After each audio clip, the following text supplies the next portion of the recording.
There you are. I'm so glad to see you today. I hope that you're enjoying being in the Proverbs every morning, afternoon, or evening. And I encourage you to share these Proverbs with a friend, especially the ones that really hit home. It's such a delight to know that God has been present since the beginning and that people have been people since the beginning of time.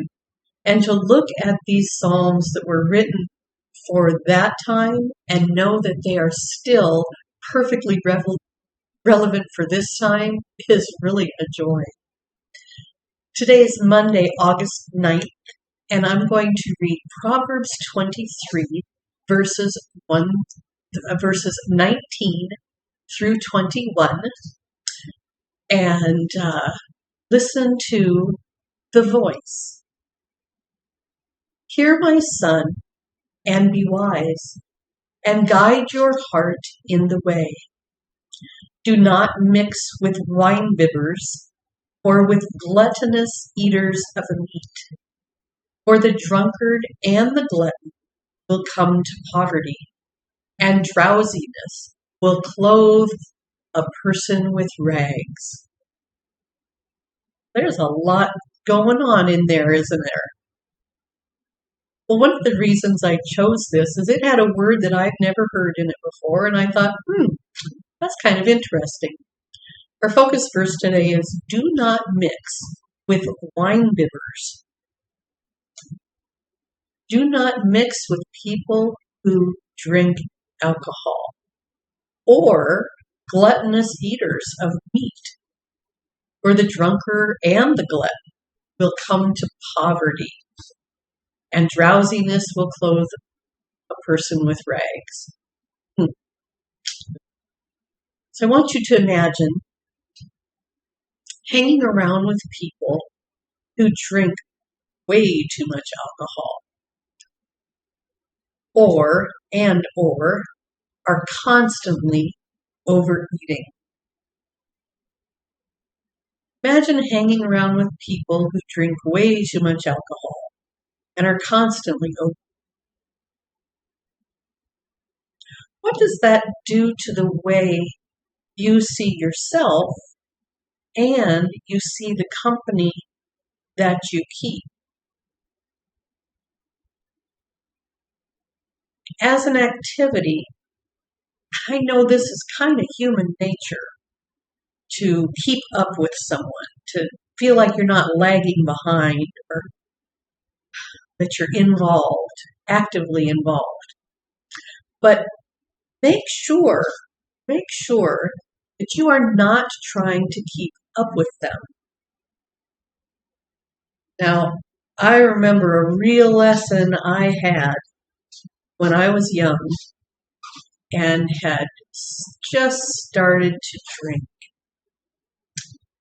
And I was mixing with people who had been drinking for a long time, the winebibbers. And I tried to keep up with them. I'll tell you what, I was so sick.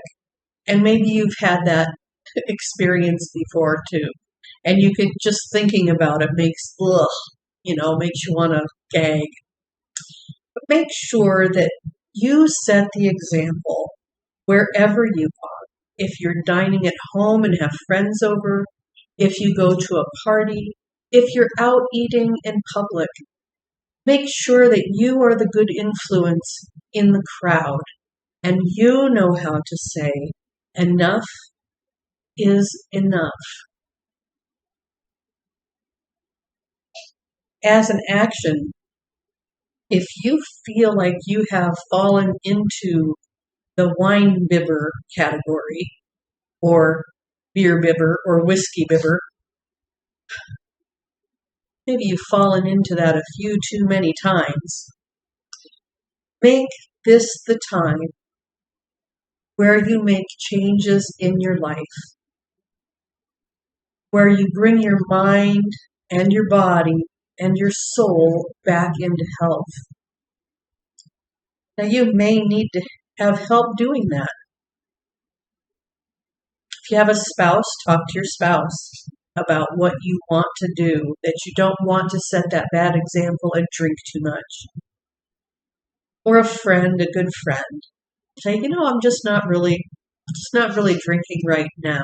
Um, I just want to see how I feel without it.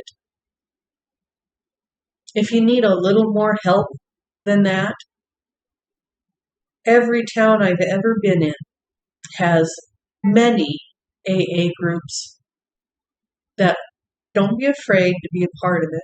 Just a bunch of people, from homeless people to CEOs of Fortune 500 companies.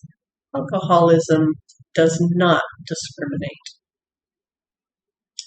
I hope that this message has hit you in the heart, and I hope to see you tomorrow, where we'll be on Proverbs 23 once again.